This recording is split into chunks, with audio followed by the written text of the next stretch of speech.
Assalamualaikum warahmatullahi wabarakatuh. Halo teman-teman semuanya, kenalin kami dari kelompok 5 dan kali ini kelompok 5 akan membahas salah satu materi penerapan manajemen pada organisasi Chevron Pacific Indonesia.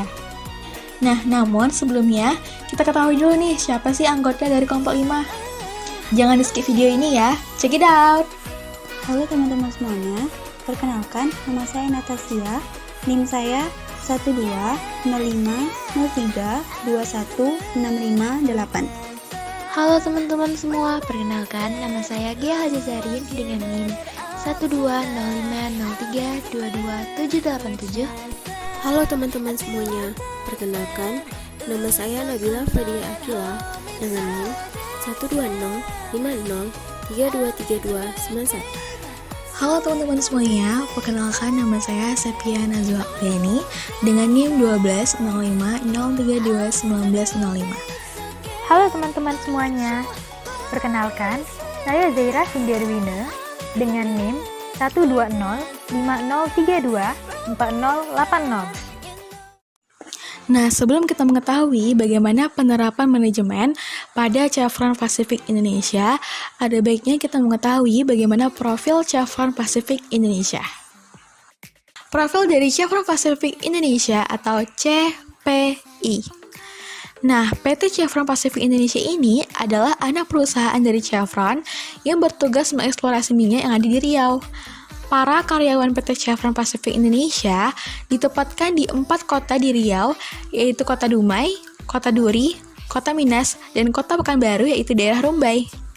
Nah, kegiatan operasional PT Chevron Pacific Indonesia ini terletak di daerah Dumai, Duri, dan Minas. Sedangkan main office PT Chevron Pacific Indonesia terletak di daerah Pekanbaru, yaitu Rumbai. PT Chevron Pacific Indonesia pertama kali didirikan di Indonesia pada awal tahun 1924. Nah, jadi selama lebih dari 91 tahun, Chevron telah menjadi produsen energi terkemuka di Indonesia. Chevron telah menjadi produsen minyak mentah terbesar di Indonesia yang menghasilkan sekitar 40% produksi minyak nasional melalui kegiatan operasi di Riau dan Kalimantan Timur. PT Chevron Pacific Indonesia atau PT CPI merupakan salah satu perusahaan yang bergerak di bidang eksplorasi dan eksploitasi minyak bumi yang berbasis sistem bagi hasil, yaitu sistem Production Sharing Contract. Sejarah singkat mengenai Chevron Pacific Indonesia. Pada tahun 1924, Standard Oil Company of California atau SoCal dan Texas Oil Company atau Texaco membentuk sebuah perusahaan di daerah Sumatera dengan nama NPPM. Kemudian, pada awal tahun 1950-an, NPPM berubah namanya menjadi Caltex Pacific Oil Company atau CPOC.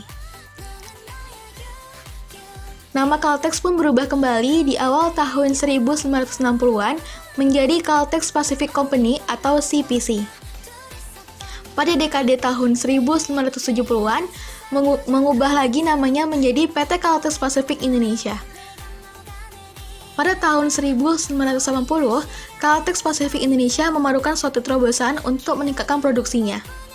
Dan pada tahun ini, dibangunlah proyek sistem injeksi uap terbesar di dunia, yaitu Duri Steam Flood, yang diresmikan oleh Presiden Soeharto pada pertengahan 1980-an, dan pada tahun 2005, nama PT Caltex Pacific Indonesia berubah menjadi PT Chevron Pacific Indonesia. Nah, selanjutnya ada visi dari PT Chevron Pacific Indonesia atau CPI. Nah, visinya adalah menjadi perusahaan energi Indonesia yang paling dikagumi oleh karyawan, kemitraan, dan kinerjanya. Agar tetap dapat diakui sebagai perusahaan kelas dunia, PT Chevron Pacific Indonesia melaksanakan perbaikan kualitas berkesinambungan atau Continuously Quality Improvement. Dan juga, Chevron Pacific Indonesia dalam operasinya mempunyai pandangan yang menjadi landasan, yaitu untuk selalu menampilkan citra perusahaan semaksimal mungkin untuk hasil yang terbaik. Hal ini sesuai dengan posisi dan status perusahaan sebagai perusahaan multinasional. Selanjutnya ada misi dari Chevron Pacific Indonesia atau CPI.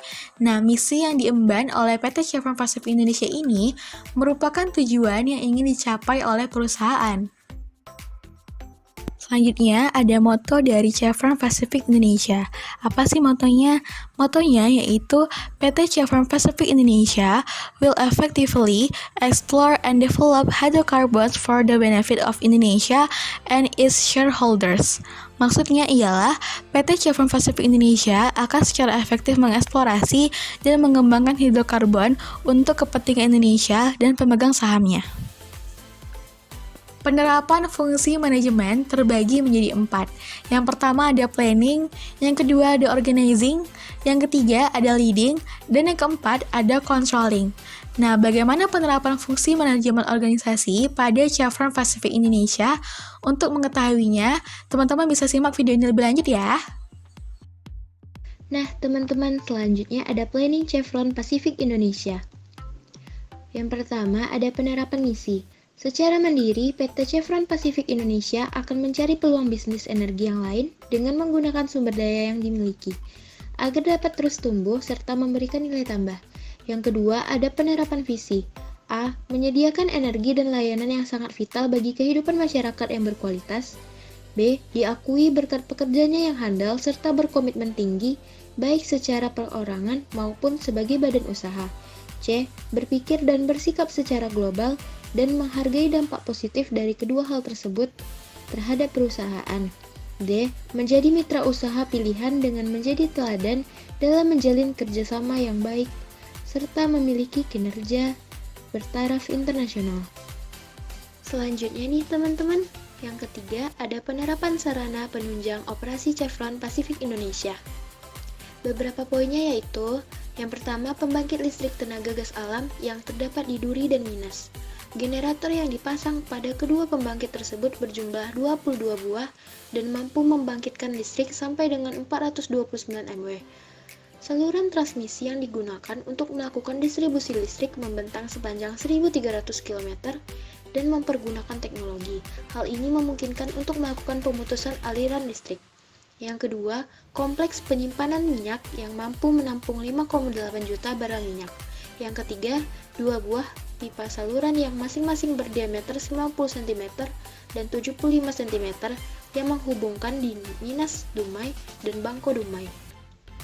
Yang keempat, jalur jaringan yang mempergunakan fiber optik yang digunakan sebagai jalur lalu lintas data antar unit kerja yang terdapat di Rumbai, Minas, Duri, Dumai, dan Jakarta. Yang kelima, infrastruktur IT yang merupakan komputer serta aplikasi mutakhir yang digunakan untuk mendukung produksi dari Chevron Pacific Indonesia. Yang keenam, 4 buah dermaga khusus di Dumai, 2 diantaranya mampu melayani kapal-kapal tangki berbobot mati 150.000 ton. Yang ketujuh, saluran microwave UHF yang menghubungkan keempat distrik serta suatu sistem telepon dan komunikasi radio HF atau VHF atau UHF untuk seluruh kegiatan lapangan. Yang kedelapan, pemanfaatan 4 saluran sistem komunikasi satelit domestik Palapa untuk hubungan dengan kantor di Jakarta. Yang kesembilan, layanan telex dan electronic mail antara Dumai Rumbai, Jakarta dengan kedua perusahaan pemegang saham dan perusahaan-perusahaan afiliasi di seluruh dunia melalui satelit Palapa dan Intelsat. Yang ke-10 ada akhir tahun 1968 Chevron Pacific Indonesia memasang unit pengolah data elektronik yang pertama berupa komputer IBM. 4. Perencanaan wilayah dan lokasi operasi PT Chevron Pacific Indonesia. Daerah kerja Chevron Pacific Indonesia yang pertama, seluas 9.030 km persegi, terletak di Kabupaten Bengkalis dan dikenal dengan nama Kangaroo Block. Selain mengerjakan daerahnya sendiri, PT Chevron juga bertindak sebagai operator bagi perusahaan-perusahaan lain yang dimiliki oleh Chevron dan Texaco. Perluasan ladang minyak Duri dilakukan dalam 13 area yang dimulai dengan membangun konstruksi area pertama pada tahun 1981. Dalam 10 tahun belakangan ini, sudah dikembangkan 8 area. Pembangunan juga mencakup fasilitas pendukung utama, seperti stasiun pengumpul minyak dan stasiun pembangkit uap.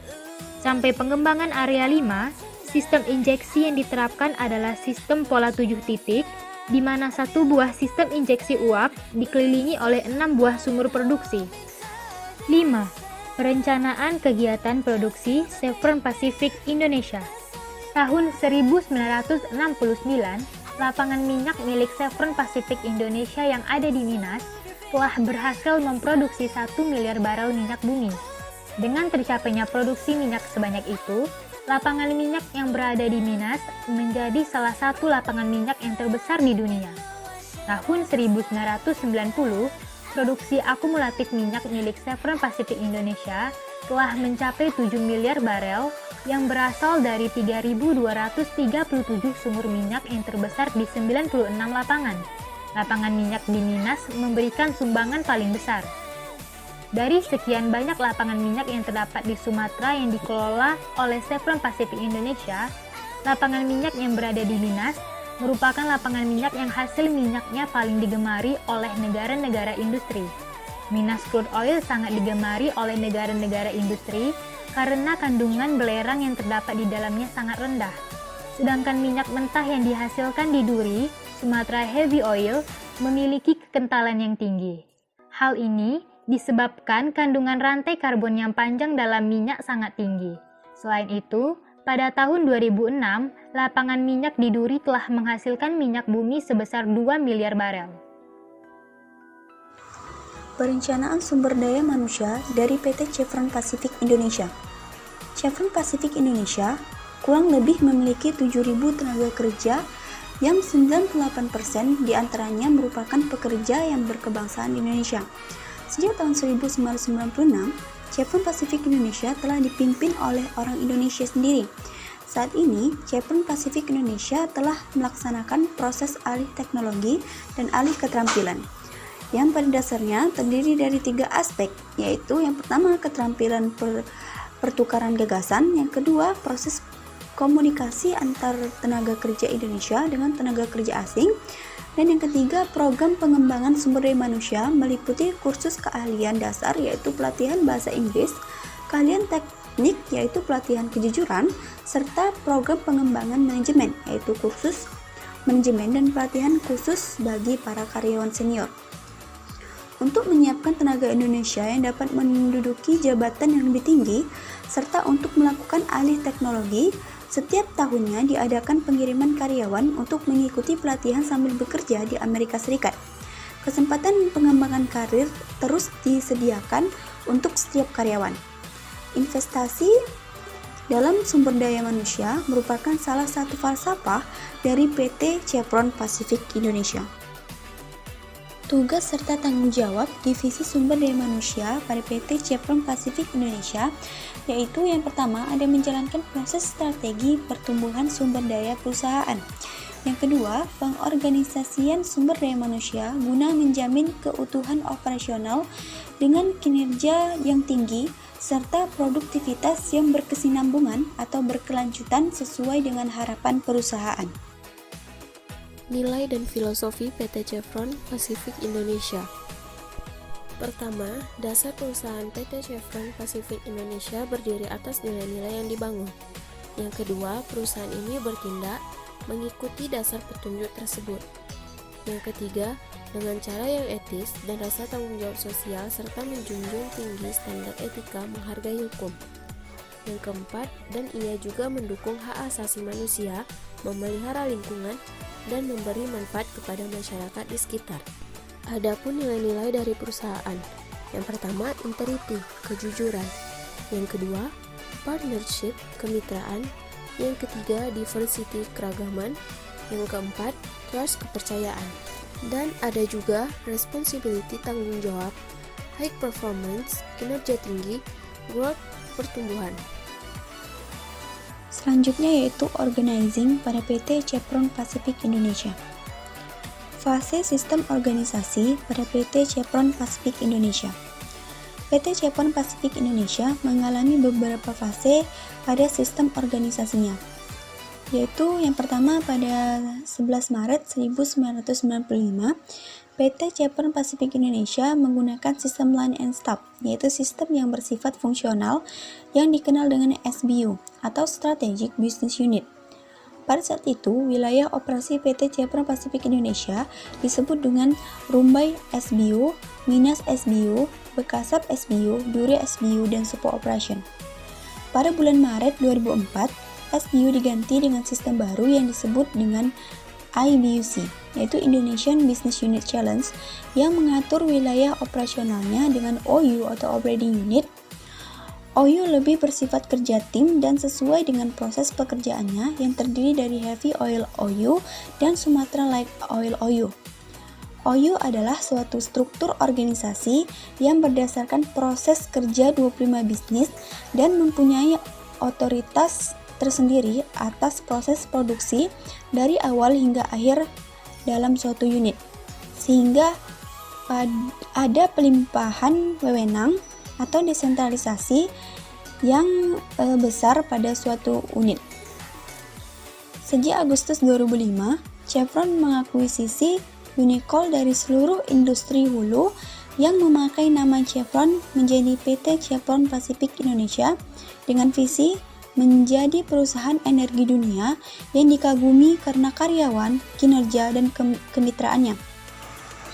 Struktur organisasi pada PT Chevron Pacific Indonesia.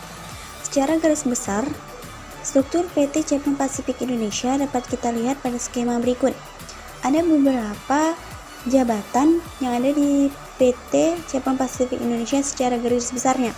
Yang pertama yaitu Presiden Direktur dijabat oleh Albert B.M. Simanjuntak, Executive Secretary oleh Lira Rashid, Business Development and Merger Integration oleh Imam Akbar Hadikusumo, Chief Counsel and Land oleh Lionel Hahijari, Lining oleh Eko Wicaksono ST, Eksekutif oleh Don Sterling, Human Resource oleh Emilia Rizka, Finance oleh Abdul Hamid Batubara. Status dan pengelompokan pegawai pada PT Chevron Pacific Indonesia. Pada umumnya, pegawai PT Chevron Pacific Indonesia terdiri atas pegawai tetap yang diangkat setelah mereka lulus masa percobaan selama 3 bulan. Dalam kasus perusahaan memerlukan tenaga yang sifatnya untuk sementara, misalnya tenaga medis, ada pegawai tidak tetap yang dikontrakkan untuk masa kerja tertentu. Pegawai tetap dikategorikan ke dalam 11 klasifikasi. Klasifikasi 1 merupakan klasifikasi terendah, sedangkan klasifikasi 11 merupakan klasifikasi tertinggi. Berdasarkan klasifikasi yang dimiliki masing-masing pegawai, terdapat 4 penggolongan sebagai berikut. Yang pertama, pegawai MCP atau Management Compensation Program. Pegawai golongan ini adalah pegawai yang termasuk klasifikasi 11 ke atas. Yang kedua, pegawai SCP atau Staff Compensation Program. Pegawai golongan ini memiliki klasifikasi 7 sampai 10. Yang ketiga, pegawai Associate Staff, yakni pegawai yang memiliki klasifikasi 5 dan 6.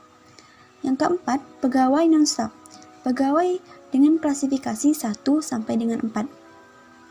Selain pegawai golongan di atas, ada pegawai tidak tetap yang bekerja berdasarkan kontrak.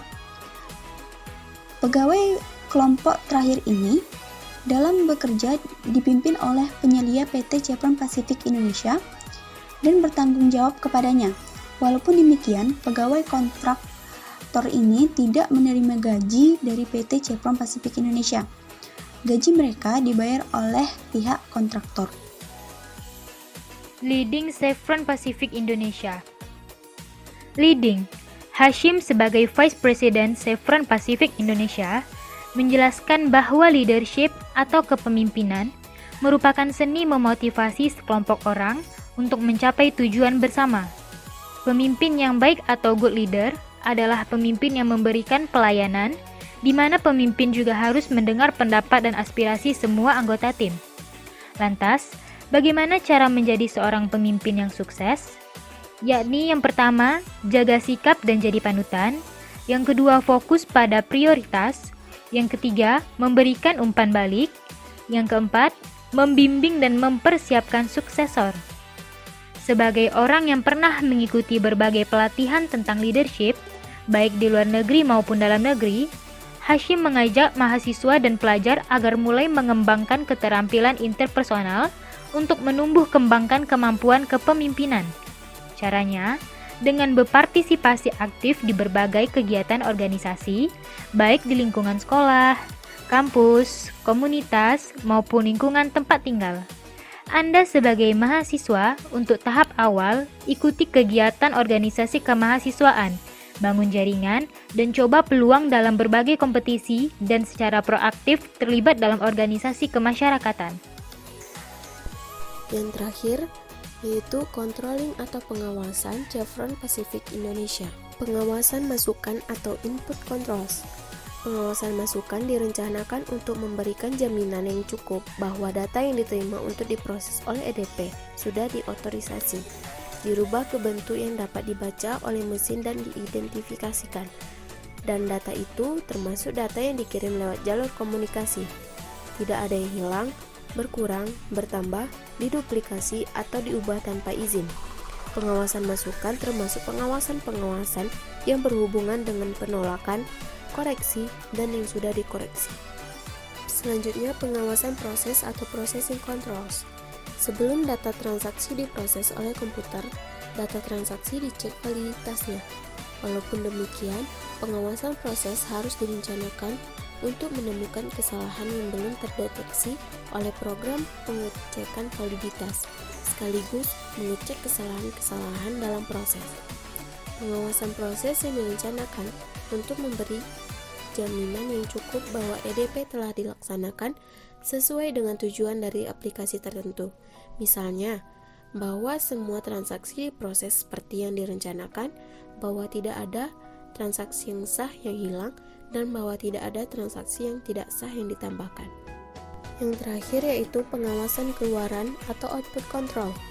Menurut Auditing Standard Executive Committee adalah pengawasan keluaran direncanakan untuk menjamin ketelitian dalam memproses hasil, seperti rekening atau display, laporan-laporan, file dalam pita magnetis, faktur, atau cek yang akan digunakan untuk membayar, dan menjamin hanya pihak yang berhak saja yang menerima output itu. Dari pendapat Auditing Standard Executive Committee mengenai pengawasan keluaran mempunyai tujuan, yaitu untuk menjaga kebenaran data yang akan dilaporkan dan membatasi penggunaan output hanya oleh orang yang berhak. Menurut Mulyadi, pengendalian aplikasi dapat dibagi menjadi dua, yaitu yang pertama, pengendalian preventif, bertindak sebagai petunjuk untuk membantu sesuatu terjadi seperti yang seharusnya terjadi. Yang kedua, pengendalian deduktif, tidak akan mencegah terjadinya masalah, namun akan memberi petunjuk di mana letak terjadinya masalah. Di samping pengawasan akuntansi dalam electronic data processing diperlukan, juga yang tidak kalah pentingnya, yaitu pengawasan fisik terhadap fasilitas komputer yang digunakan. Tujuan dari pengawasan fisik yaitu untuk mengamankan komputer yang digunakan dalam proses data dari usaha kecurangan atau pengerusakan dari akibat lingkungan, kecurangan atau pengerusakan, dan juga mengamankan komputer dari akibat lingkungan. Sekian penjelasan dari kelompok 5 mengenai materi penerapan manajemen pada organisasi Chevron Pacific Indonesia. Terima kasih telah menonton video ini hingga habis. Jangan lupa berikan like dan komennya. Kelompok 5 pamit undur diri. See you next video. Wassalamualaikum warahmatullahi wabarakatuh.